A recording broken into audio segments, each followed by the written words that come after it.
Estamos começando mais um assunto na mesa e hoje com um tema central para a educação midiática, não é mesmo, Alê? Isso, Sil. Olha, vamos falar da aldeia global, como a comunidade se relaciona com a tecnologia que é global, tecnologia e mobilização social. E para isso a gente tem uma convidada super preparada, que é a Débora Silva, fundadora e gestora da ONG Sim, Eu Sou do Meio. Muito bem-vinda, Débora. Obrigada, Sil. Obrigada, Alê, pelo convite. Olha, eu já vou começar te fazendo uma pergunta que é: de onde surgiu esse nome e como você se tornou uma ativista? É curioso, né? As pessoas me perguntam muito por que Sim, Eu Sou do Meio. O Sim, Eu Sou do Meio, ele nasce num território chamado Rua do Meio. E um território que na década de 90, ele foi considerado um dos mais violentos da Baixada Fluminense, 80, 90. Então, foi palco de muitas violências, principalmente com jovens. Belford Roxo também passou por uma fake news muito pesada, que a ONU disse que foi considerada a cidade mais violenta do mundo. Isso é fake news. E como é que você acaba com esses estigmas? Eu cresço muito próximo a esse território, minha mãe dizendo nunca entre na Rua do Meio, né, por conta da violência. E quando eu falo violência, é nome de jovens colado em postes e eles eram assassinados por ordem do que estava ali. Então, assim, é esse tipo de violência que eu estou dizendo. Uhum. E como você acaba com esse estigma social? Me torno professora. Vou dar aula para quem? Para as crianças da Rua do Meio. E essas crianças tinham vergonha de dizer que moravam nesse território. Até hoje, as vilas onde eles moram, né, que você abre uma porta, tem várias casinhas, eles chamam de Bangu 1, Bangu 2 e Bangu 3. Imaginar que em 2024 crianças digam que o lugar de residência e moradia é uma penitenciária, né, de alta periculosidade, tem muita coisa errada nessa construção de sociedade nossa. Então, eu vou para a Rua do Meio em 2018 para tentar construir uma nova história, uma nova narrativa com essas crianças, com esses adolescentes. Torná-los cidadãos ativos desse território na perspectiva de construir as narrativas pela vida deles, sabe? E, por isso, sim, uma afirmação, e eu sou do meio. Mas o sim, eu sou do meio, ele vai além dessa afirmação de que eu faço parte desse território, eu posso contar uma nova história através desse território, uma história que eu, enquanto morador e cidadão desse território, posso fazer. Mas eu acredito também, para que haja transformação, é preciso estar junto. É preciso estar no meio do processo. Ninguém transforma nada estando distante. Então, o sim, eu sou do meio é para além de um território. Para que haja transformação, é preciso estar no meio desse processo. E aí, como eu me torno uma ativista nesse lugar? De 18 a 20, 2020, de 2018 a 2020, eu só era uma pessoa que queria fazer algo legal para o território, como professora, né? Na época era estudante de serviço social pelo FRJ, sou de serviço social. Eu só queria fazer algo diferente e trazer para algumas crianças uma história diferente. Mas aí vem a pandemia.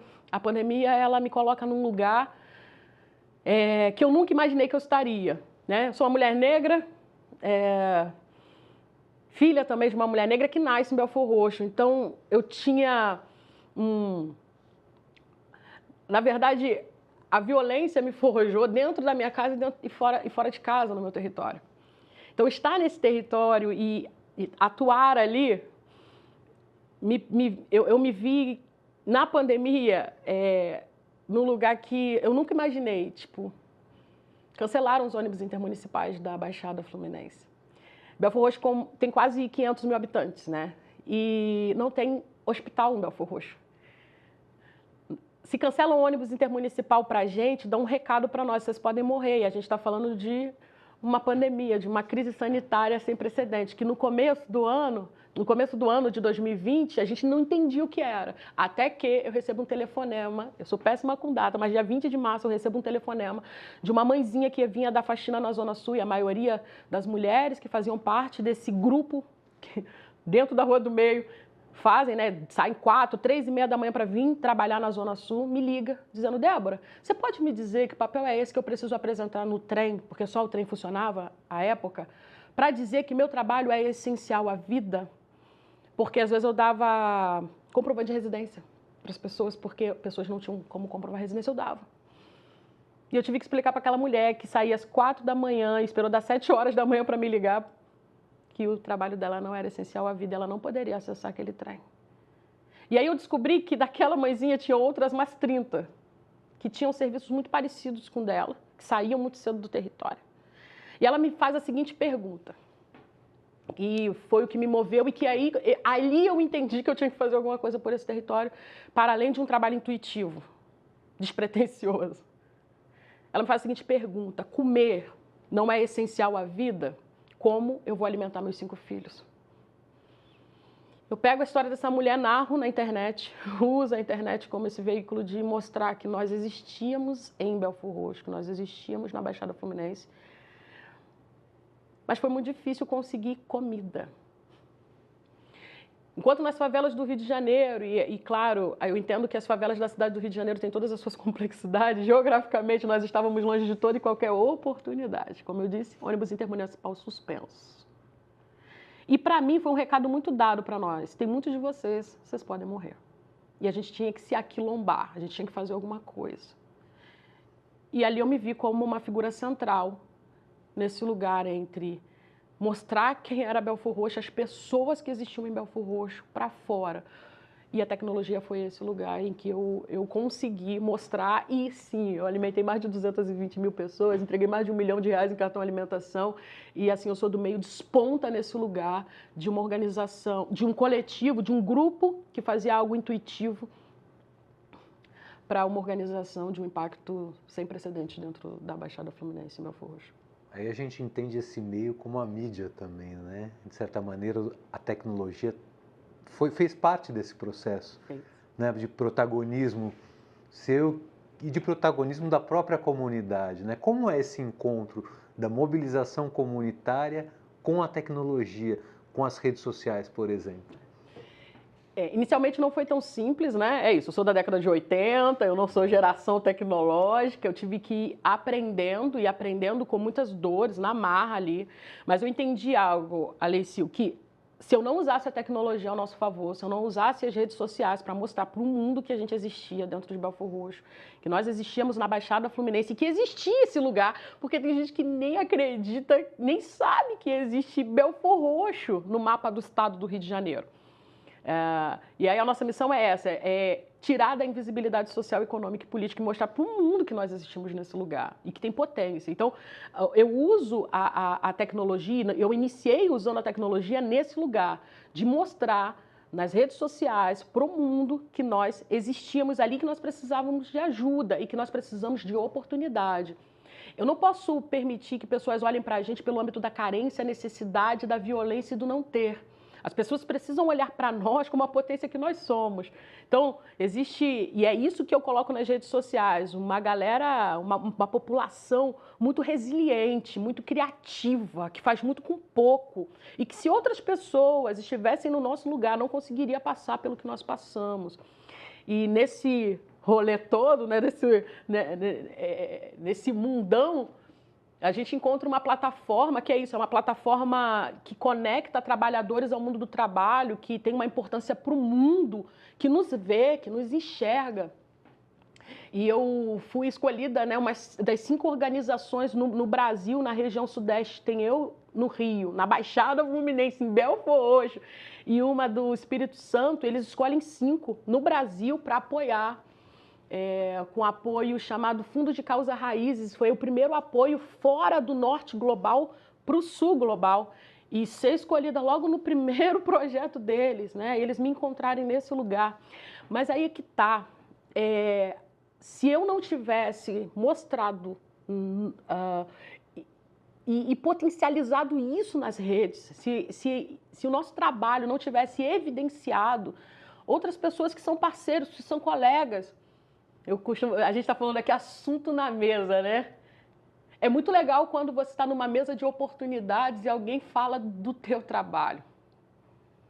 Então, se eu fui conectada a essa organização gigante, que conecta trabalhadores, né, a força de trabalho, às empresas,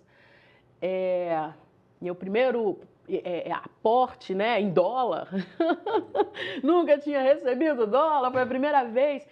anos de 23, esse ano de novo e provavelmente 25.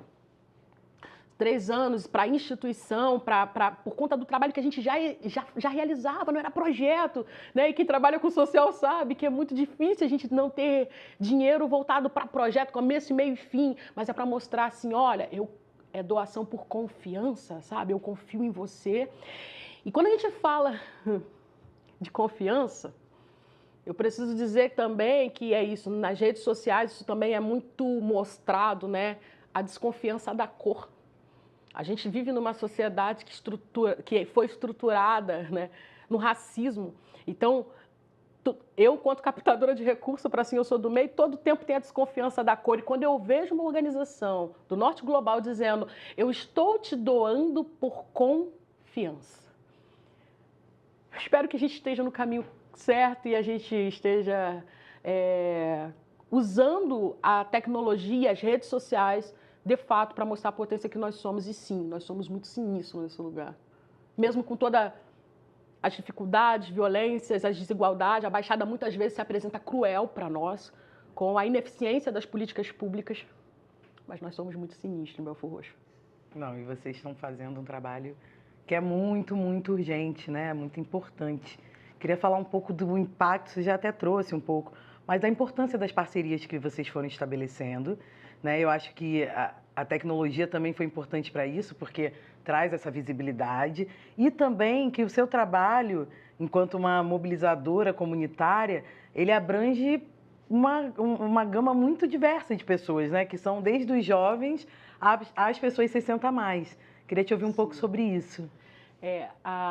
O trabalho da Sim, Eu Sou do Meio começa assim com crianças, né? E a gente vai escalonando porque a gente percebe que não dá para trabalhar com a criança sem atingir a família. A criança ela volta para casa e aí tem um irmão adolescente jovem que está fora do mundo do trabalho, tem a mãe que precisa de uma oportunidade, o pai. E a ideia do Sim, Eu Sou do Meio hoje, a missão do Sim, Eu Sou do Meio, os objetivos dele é atuar no âmbito familiar. A gente tem um plano de desenvolvimento familiar, então se o menino está dentro do futebol, se a menina está na formação profissional, a gente não trabalha só com eles, a gente trabalha com a família. Então a gente desenvolve essa família para autonomia e emancipação. Quando o jovem entra para a formação profissional, ele também é inserido nesse mundo de tecnologia. Eu preciso dizer para vocês que há um desafio quando a gente fala de tecnologia na Baixada Fluminense. Os meninos e meninas vêm para nós, às vezes não sabendo nem ligar um computador. A gente tem mulheres que é isso, né? A maioria são empreendedoras. 39% da população de Belford Roxo, vou falar de Belford Roxo agora, vivem com menos de R$500 de renda per capita. Então, só 7% tem emprego formal, CLT. A gente está falando de um pouco mais de 32 mil pessoas empregadas de uma população de 500 mil habitantes. O empreendedorismo, né? E aí eu falo que é empreendedorismo por necessidade, não é a galera que tem um espírito empreendedor, mas eu preciso comprar. E a gente sabe que, principalmente as mulheres negras, elas estão nesse lugar, né? De vender coisa para comprar comida, para comprar o arroz e feijão e para levar dignidade para a mesa da família. A gente tem uma formação profissional com culinária, né? E tem gastronomia, panificação, todas elas participam de um projeto chamado Sou Empreendedora, Sou Mulher, um projeto que eu escrevi essa metodologia, olhando a pandemia, os impactos da pandemia na vida da mulher negra, da Baixada, cis e trans em Belford Roxo, na Baixada. E o Sou Empreendedora, Sou Mulher faz um resgate do que é ser mulher em Belford Roxo, do que é ser mulher na Baixada, do que é ser mulher negra, e trabalha o desenvolvimento das habilidades socioemocionais dessa mulher. E esse é um grande trabalho, pensando em educação midiática, de trazer, né, essas discussões, o que é fake, o que é verdade, porque a desinformação está para todo mundo. O seu trabalho é muito orientado por dados, né, e dados também está no campo da educação midiática. A gente vai ter que dar um intervalo e eu quero voltar falando um pouco disso, mas antes a gente tem um quiz aqui, que inclusive é muito inspirado na agenda de Belford Roxo. Bom, qual o percentual de estudantes de Belford Roxo inscritos no Enem sem acesso à internet? Resposta A, 3%, resposta B, 50%, resposta C, mais de 70%. Eu sei que a Débora sabe a resposta, mas a gente só vai dar a resposta na volta do intervalo, então segura aí que a gente já volta.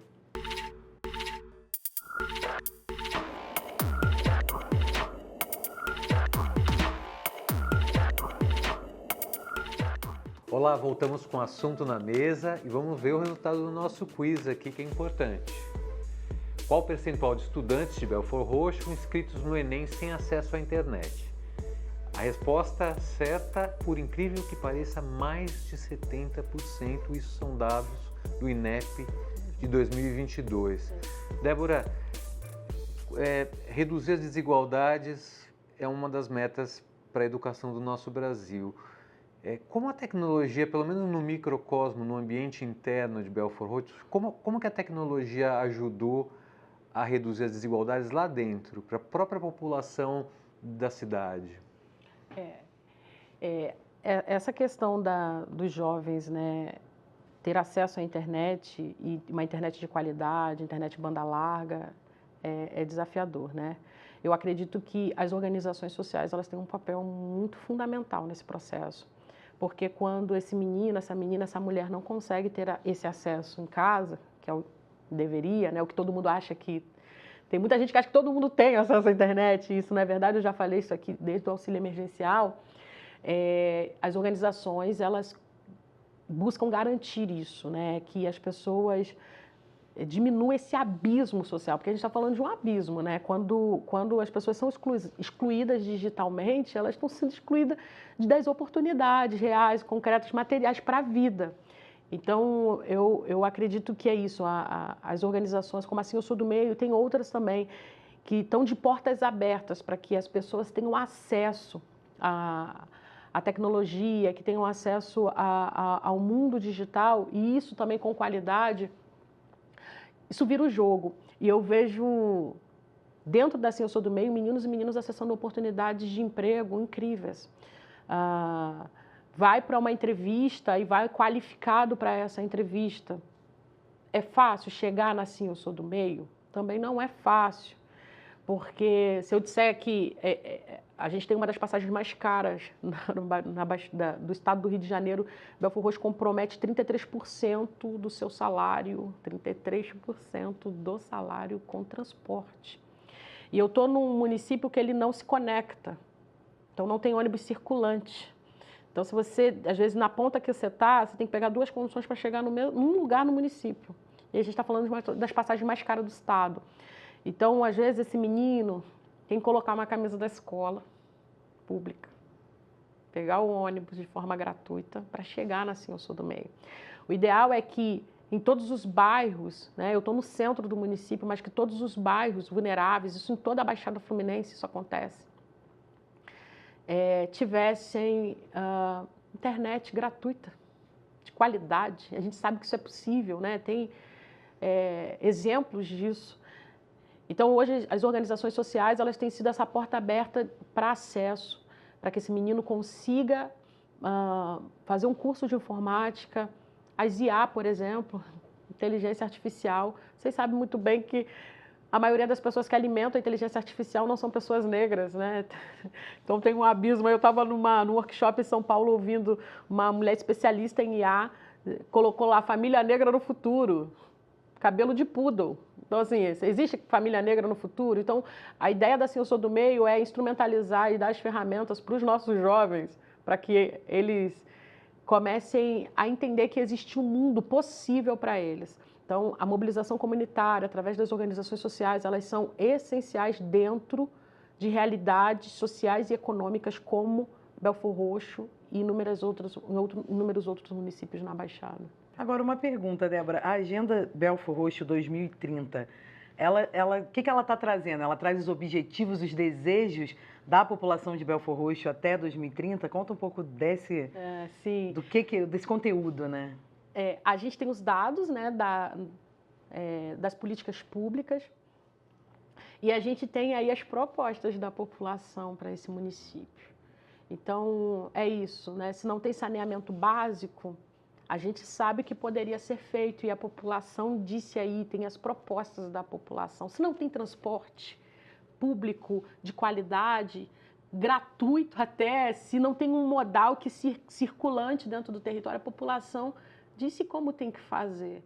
Então, além dos dados que a gente traz, a gente traz as propostas da população para uma política pública, para que um vereador que está ali fazendo as leis desse município olhem para isso e digam, cara, eu vou fazer a vontade do povo, não foi pelo povo que ele foi eleito, não é para o povo que ele está ali. Então, a ideia da Agenda Belfor Roxo é trazer os dados e trazer também as propostas da população, sim, para 2030. A gente está falando de 5 anos, né? Faltam só 5 anos. Parecia que 2030 estava muito distante, né? Quando a gente iniciou os Objetivos de Desenvolvimento Sustentável que a ONU preconizou do global para o local. Mas é isso. A gente espera que um gestor público comprometido com a população olhe para esses dados e diga: eu vou fazer o que a população de Belfor Roxo deseja. E aí tem propostas incríveis construídas pelas mãos de quem é belforrochense, quem mora na Baixada Fluminense. Você falou do global para o local, agora eu queria saber do local para o global. O que Belfor Roxo, dentro desses projetos todos de educação midiática, que envolvem a mídia, podem ensinar para o global? Que fluxo é esse?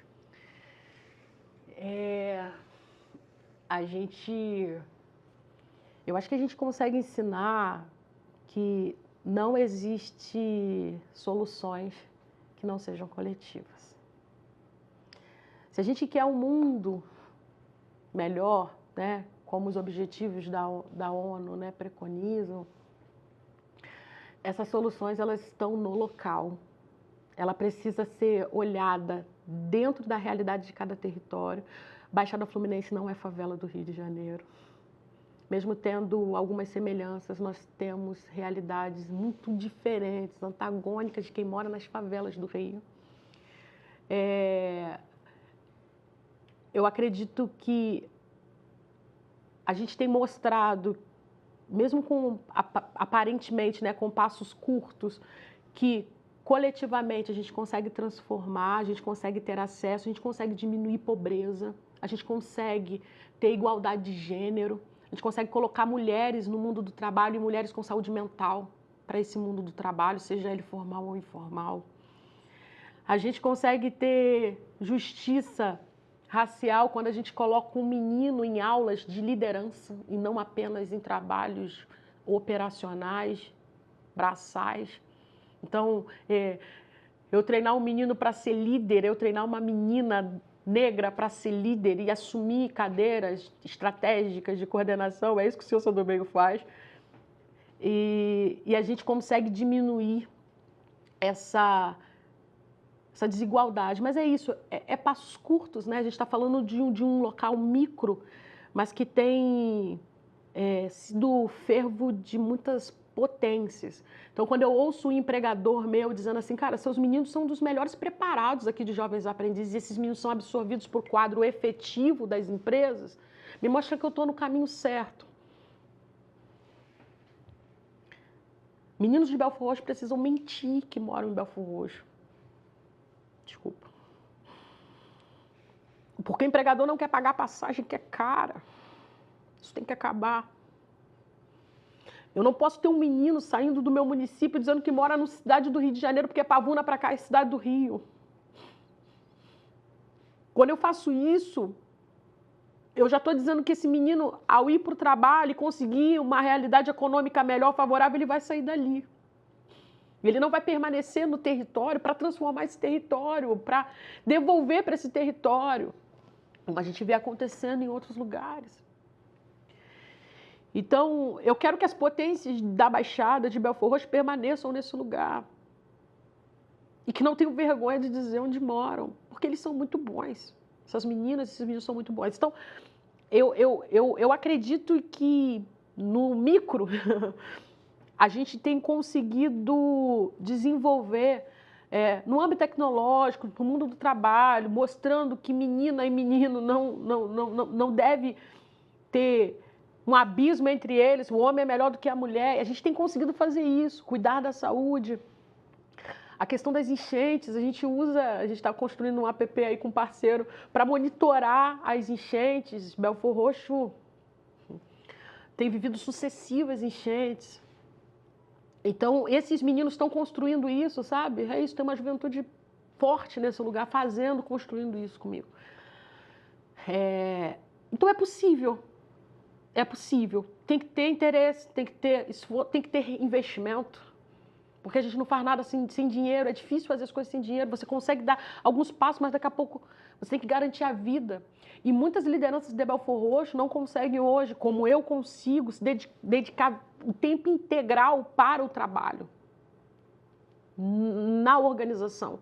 Precisa conjugar isso com 2, 3, 4 atividades. Eu trouxe um menino que fez essa agenda é incrível, é linda. Esse menino trabalhava em 3 empregos diferentes, em 3 lugares diferentes para poder garantir renda. Menino negro, retinto. Uma potência, Luiz é.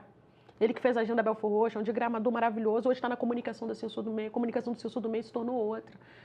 Mas esse menino estava em 3 lugares, sabe aonde? Aqui na cidade do Rio de Janeiro. E eu consegui absorver o Luiz para dentro de Belford Roxo, que é morador de Belford Roxo. Estava em 3 lugares diferentes. Então, é possível. Mas a gente precisa de investimento, a gente precisa que as empresas, que o governo olhe para esses territórios que já fazem muito com pouco, invistam neles, que tragam as tecnologias também de ponta para esse território, porque existem também tipos de tecnologias que, se acessado, se torna a potência na mão de quem tem vontade real, energia empregada nisso. Então, sim, a gente trabalha os ODS, todos os projetos do Sim, Eu Sou do Meio vinculados a esses ODS, mas esse ODS ele não pode estar desconectado da realidade material de vida das pessoas que estão ali. Não pode ser subjetivo, no âmbito da subjetividade, tem que ser no âmbito concreto da vida. E a vida ela acontece dentro dos territórios. Débora, isso que você está falando me traz uma ideia, assim, né, de que as soluções dos problemas que a gente tem, não necessariamente elas virão do Vale do Silício, né? Elas virão da gente mesmo. E é isso que você está fazendo com esse trabalho que é super inspirador, né? Mas a gente tem que começar a encerrar aqui esse programa que está muito bom, poderia ficar horas ouvindo você e me inspirando na sua liderança. E a gente tem fechado esse programa com uma pergunta que tem a ver com imaginação. E eu queria te perguntar, qual o seu sonho, qual o sonho da Débora Silva, que está aqui hoje com a gente? Sonho, legal. Poxa, eu vou me emocionar de novo, hein? Por muito tempo eu não sonhava, né? Porque acho que a realidade dura, às vezes, da vida tira da gente o direito até de sonhar. Dependendo de onde a gente vem, até o sonho da gente é retirado, né? A possibilidade de sonhar. Mas eu tenho um sonho. Eu tenho, e esse sonho eu multiplico na vida hoje eu tenho 715 alunos na Ciência do Meio, eu tenho 70 pessoas comigo na linha de frente trabalhando e 5.300 atendimentos mensais nesse território. Eu atendo mais do que um CRAS. E a gente vai mostrar para o mundo, escutem o que eu estou dizendo, a gente vai mostrar para o mundo que Belford Roxo existe, no mapa do estado do Rio de Janeiro, na Baixada Fluminense, no Brasil, acreditando que é possível uma menina negra, sem pai, que foi criada por uma mãe solo, chegar nos lugares que eu estou chegando, para que outras meninas tenham o direito de sonhar. É isso. Obrigado. Obrigado mesmo. Coube a mim, Sil, terminar esse programa de uma maneira tão emocionante e eu tenho certeza que isso vai se realizar. A gente aguarda vocês no próximo episódio, no Assunto na Mesa. Vamos compartilhar tudo que a gente conversou aqui, seguindo as redes do Futura. Até lá!